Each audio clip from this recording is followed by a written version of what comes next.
to Two Men the Buzz. I'm Hayley St. John, and I'm so happy to be spending the day with William Patrick Corgan.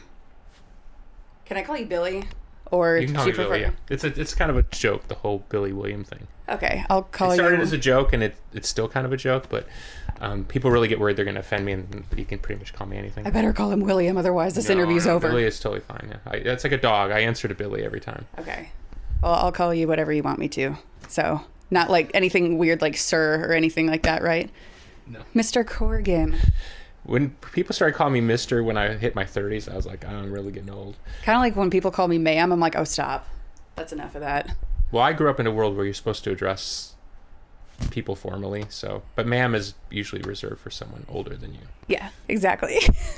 Well, cool. Well, thanks for taking some time to chat with me today in Nashville, which is great because this is a cool little studio that we're in, or this little side room that we're in at the studio, but I see a studio every single day, but nothing nearly as extravagant as a music studio. So this is kind of cool for me too. Well, Nashville's full of these little weird places that you've never heard of that have all this history. And so, yeah, we're just here doing Pumpkin's background vocals. And so, just tucked away here in Nashville. Yeah. Warbling away. Well, and I mean, hit the ground running right after your solo album, Cotillions. Congratulations on that, by the way. Thank you very much. Yeah. It's been an interesting period because, it took a while for that album to come out, and that's 17 songs. And then the new Pumpkins currently is about 21. So it's a lot of music in the last couple of years. Yeah. 2019 has been pretty crazy for you then, much less, maintaining life at home and everything like that too, right? Sure, yeah. I have a 1-year-old daughter and a 4-year-old son who's out of his mind. And yeah, so, we reformed with James Iha in 2018 and did a massive tour. And then we did some touring last year. And then I put out the solo record and I did some solo acoustic touring plus doing the Pumpkins record. So it's been a super busy time. Yeah, exactly. I watched your documentary again about you hitting the road and going to all those little towns across the U.S. What made you decide to do that? Because, you hear of all these people out on the road, out on tour, like, hey, we're in Nashville, we're in Atlanta, we're in Indianapolis, but you went to like tiny towns in Alabama and Kentucky. Sure. And yeah, I had a kind of a spiritual crisis a few years back where I wasn't really sure I wanted to play music anymore. It wasn't because I hated music. I just didn't understand like what the point of it all was. It gets very complicated, which it shouldn't. It's actually very simple. And so I found by taking these trips through America, mostly down Route 66, which is the classic road, although it's mostly decommissioned from Chicago to Los Angeles, I kind of found myself wanting to write about what I'd seen, and it inspired me to start writing songs again. And then through the process of writing those songs, I ended up doing an album with Rick Rubin.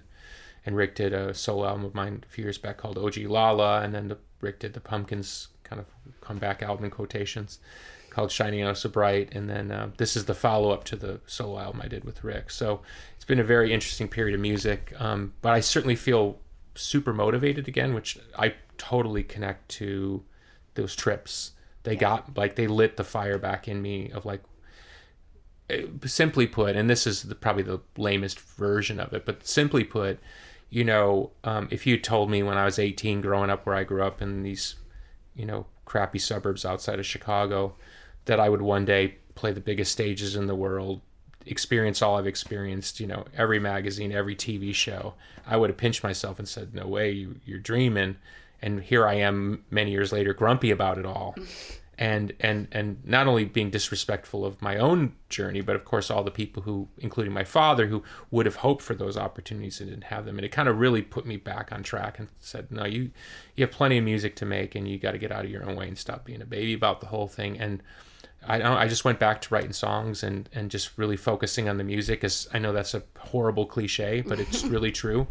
I just put my focus completely back on the music and stopped paying attention to all the other stuff that goes on, particularly on social media. And I'm as motivated as I've ever been. And now that I have children, I'm even more motivated because, of course, I want to leave them something to tend to when I exit this earth. Yeah. Well, I could imagine that, like taking trips like that kind of grounded you a little bit, because you can hear it in Cotillions too. Is it fair of me to say it's a little bit more daring, personal, a little bit more raw to you, just hearing? Sure, yeah. I think that's a great point. I think there's something about the artifice of a rock band that's a bit like being in a major motion picture. You can kind of hide behind the character. You can hide behind all the bells and whistles and explosions. But when it's just you and an acoustic guitar or piano and your voice, I mean, there's not much you can do. It is starkly, it's the music equivalent of being naked. And we usually reserve that for our loved ones, so that puts it in some context. Yeah, totally. No, that's very well said, too. It's almost like one of those things like, I got something to say, and it's me saying it, not Pumpkins, not whatever. It's me saying it. Sure, yeah. And it's even weird for me because for the most part, I wrote all the Pumpkin stuff, too, but it was always written for this kind of, this big mechanical machine, this metal machine. So to really just say... I'm trying not to be too. Sometimes it feels like it's all cliches, but I mean, when you have a song and it's just an acoustic guitar and your voice, every lyric really matters because you can sound. You say the wrong thing and you sound dumb, or you sound like what is it you're talking about? It's a quick form to embarrassment. And I didn't grow up in the tradition of folk music. I had to learn it later in life. So even then, I'm kind of wandering around in a garden that I didn't necessarily pay attention to when I was a kid. When I was a kid, all I was listening to was the Beatles and Led Zeppelin and Black Sabbath. I wasn't listening to Burt Jansch and, Ann Briggs and, mid-period Bob Dylan. You know what I mean? So it's something I've had to learn. And sometimes people get weird about those musics because they're such soulful people musics that they're not always crazy about people coming in from the outside sort of claiming turf on what is a very heartful turf. So I try to be very respectful and not even kind of waltz through that world. I've just tried to make my music and just let it be what it is. Yeah. Well, we still appreciate it too. I mean, we always give away tickets to see your solo shows or tickets to see the Pumpkins and stuff like that. And people are still very passionate about your music, whether it's by yourself or with a band or whatever. So you're doing something right? It's very nice to hear. Yeah. I mean, it's crazy. It's 30 plus years and counting and still going. And you just shake your head that it's still going. But yeah, it's fantastic. Yeah, good. So since you're here in Nashville today, do you have any free time to kind of check out the city, or do you spend a lot of time in Nashville to really do things other than this? Well, so far on this trip, I've just been co-writing with one of the friends of mine who's a music artist here, and basically just work all day, and then late at night been doing the co-writes. So haven't even gone out, haven't done anything fun. No honky tonkin' yet. Yet is the keyword. What's the place everyone keeps talking about? Rogers or Robert's Western World? Yeah.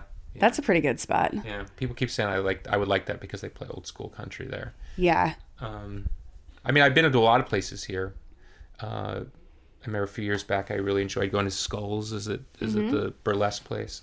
Great place, nice people. But yeah, I mean, when I'm here, I usually just work. Yeah, typical. Typical, yeah. Boring, typical boring musician. No drugs, no parties, no groupies, just work. That's the stereotypical rock star. Who was it? Somebody. There's not a lot wrong with the stereotypes. I just haven't indulged in them lately. Right. Well, that's the thing. It's like when I'm going to go backstage at a rock show. It's like, go backstage at a rock show. It's really not what you think it is. I think it was like that in the 70s. Yeah. I think we missed our period there.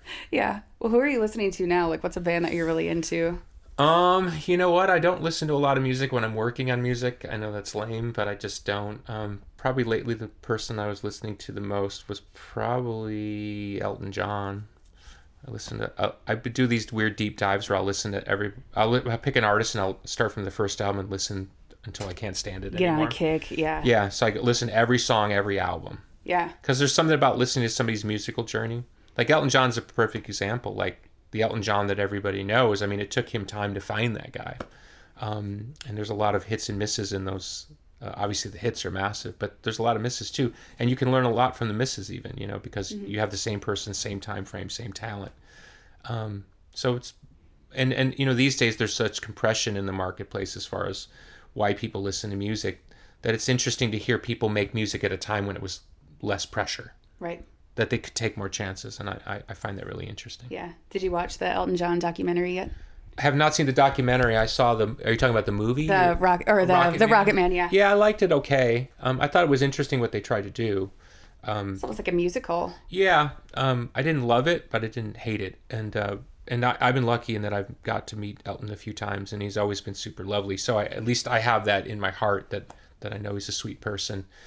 Sometimes when you deal with star making stuff, in essence, what I'm saying is, even though I'm watching the story of his life, however fake or real that it is, I've also been lucky to meet the person, so I can connect the dots there, as opposed to just looking at a movie and saying, well, I don't know what is real. Yeah.